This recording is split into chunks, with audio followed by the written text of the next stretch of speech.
자, 부록 세 번째 시간입니다. 수능 영어 절대평가에 대해서 알아보도록 하겠습니다. 먼저 상대평가와 절대평가가 어떻게 다른지 먼저 살펴보겠는데요. 상대평가는요.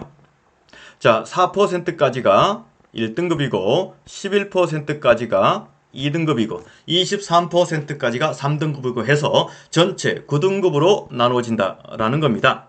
자, 그런데 중요한 건 성적표죠. 자, 성적표에는 등급과 백분위와 점수가 다 표현이 된다라는 겁니다. 예를 들어서 서울대 경제학과를 간다라고 생각을 해볼게요. 서울대 경제학과 오는 아이들은 다 수능 1등급이 나올 겁니다. 그래서 1등급.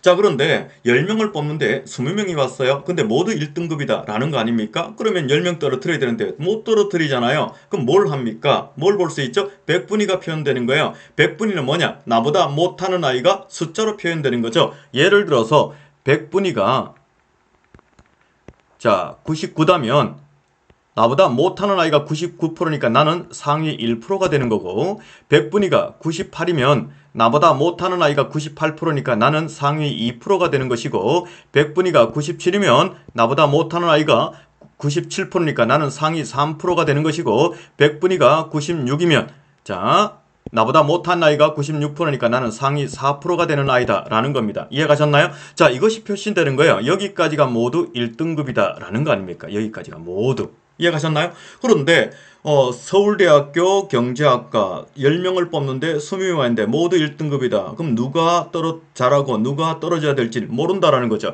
근데 백분위가 나와 있으니까 얘는 백분위 99네 1%짜리 아이다. 얘는 백분위 98이네 얘는 2%짜리 아이다. 충분히 구별이 가겠죠? 떨어뜨릴 수 있겠다라는 겁니다. 그래서 예를 들어서 백분위 99다. 이렇게 되는 것이죠.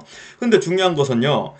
서울대학교 경제학과 1등급이고 백분위 99인 아이가 굉장히 많겠죠? 그렇다면 백분위가 제공이 돼도 떨어뜨릴 수가 없는 경우도 생깁니다. 맞죠? 그런데 뭐가 제공이 돼요? 점수가 제공이 된다라는 겁니다. 자, 물론 표준 점수이지만은 이 부분은 지금 현재 다룰 것이 아니니까 그냥 점수라고 해둘게요. 점수가 있어요. 자, 점수가 제공이 딱 된다면 말입니다. 예를 들어서 160점, 뭐 어떨 때 아니면 170점, 뭐 180점, 뭐 이렇게 점수가 제공이 되잖아요. 그죠? 190점, 막 이렇게 제공이 되고 있더라라는 겁니다. 그렇다면 동일한 1등급이고 백분위도 동일하지만 점수가 있기 때문에 누가 공부 잘하는 아이다라는 걸 알 수 있기 때문에 대학은 선발을 할 수 있을 거다라는 겁니다. 무엇대로요? 성적 순서대로요. 근데 절대평가는요. 자, 90점 이상은 1등급, 80점 이상은 2등급, 70점 이상은 3등급 뭐 이렇게 준대요. 그런데 이것도 이렇게만 제공이 된다 해서 변별력이 없는 건 아니죠. 근데 성적표를 보니까 등급만 제공이 되고 백분위하고 점수는 제공이 되고 있지 않더라라는 겁니다. 근데 서울대학교 경제학과 가는데 얘가 1등급이 됐어요. 근데 얘가 1등급 20명을 뺐는데 10명을 뽑는데 20명이 왔어요. 근데 모두 1등급인 거예요. 이해가셨나요? 그러면은 10명을 떨어뜨리는데 못 떨어뜨리죠. 전부 1등급이니까.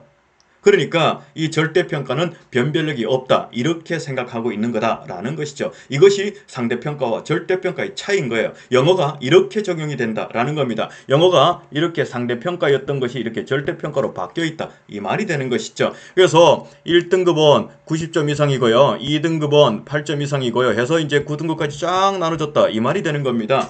그래서 80점만 넘어도 2등급이고 90점만 넘어도 1등급이다 라는 것이죠. 한마디로 90점에서 100점까지가 모두 다 1등급이다 라는 소리입니다. 그러니까 아이들은 상대적으로 영어에 대한 변별력이 떨어진다라고 생각하고 관심에서 조금 멀어지기 시작했다라는 겁니다. 근데 관심에서 이렇게 멀어지는 순간 어떤 일이 일어나는지 한번 살펴봐 보자라는 겁니다. 자, 작년에 영어 1등급은 12.66%고 올해는 6.26%입니다. 거의 반타작이 났습니다.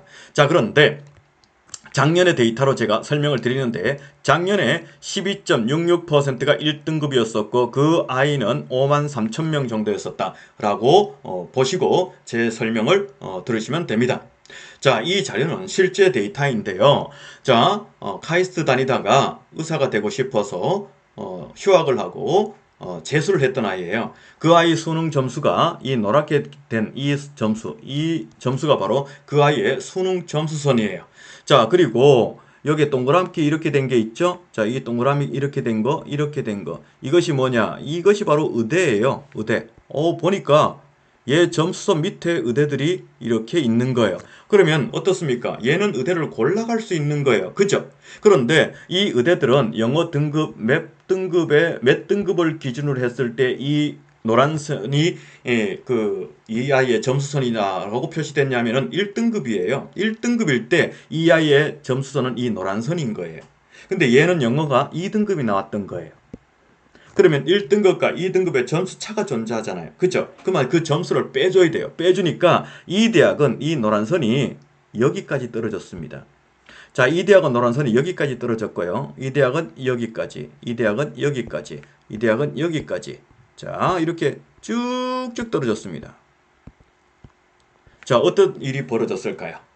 얘가 의대에 붙을 리가 없죠. 영어 하나 2등급 때문에 모든 의대에 불합격이다. 그래서 얘는 다시 재수를 했고 올해 영어 1등급이 나왔고 수능도 고득점이 나왔습니다. 당연히 올해는 의대를 갈 수 있을 겁니다. 자, 영어 하나 1등급을 놓치는 바람에 이런 결과가 나왔는데 어떻게 해서 이런 결과가 나오느냐라는 것이죠. 그것은 이것을 통해서 보면 아주 쉽습니다. 서울대에 자 정시를 통해서 1375명을 뽑았습니다. 그런데 앞에서 말씀드렸죠? 작년에 영어 1등급이 몇 명요? 5만 3천 명 정도. 그죠? 이 정도 된다 했잖아요. 그런데 서울대 여기서 1375명 뽑는데 여기서 인문계열 절반 정도, 자연계열 절반 정도 이렇게 한 어바웃으로 이렇게 봤습니다. 그러면 여기서 50% 정도가 자연계열이고 그 자연계열 중에서 극히 일부가 의대이잖아요. 맞나요? 그런데 영어 1등급이 5만 3천 명이에요. 어떻게 해요? 불가능하겠죠? 자, 서울대, 연대, 고려대학교 수능 가지고 뽑는 게 3,800명이었었어요. 영어 1등급이 5만 3천 명이요. 자, 대한민국 서열 5개 대학 6,700명 뽑았습니다. 영어 1등급이 5만 3천 명이요. 대한민국 서열 15개 대학 2만 명을 뽑았습니다. 영어 1등급이 5만 3천 명이요. 이 말은 무슨 말이냐? 영어 1등급을 놓치게 되면은 학과가 바뀌거나 대학이 바뀔 수가 있다라는 겁니다. 그래서 영어 1등급은요 기본이다 라고 생각하시고 영어 준비를 하시는 것이 맞습니다. 자, 영어 절대평가 대충 공부하라 소리 절대 아니다라는 거 꼭 기억하실 필요가 있습니다. 자, 이제 부록 3편 영어 절대평가에 대해서 이제 설명을 마쳤습니다. 좋아요, 구독, 알림 설정 부탁드리겠습니다. 감사합니다.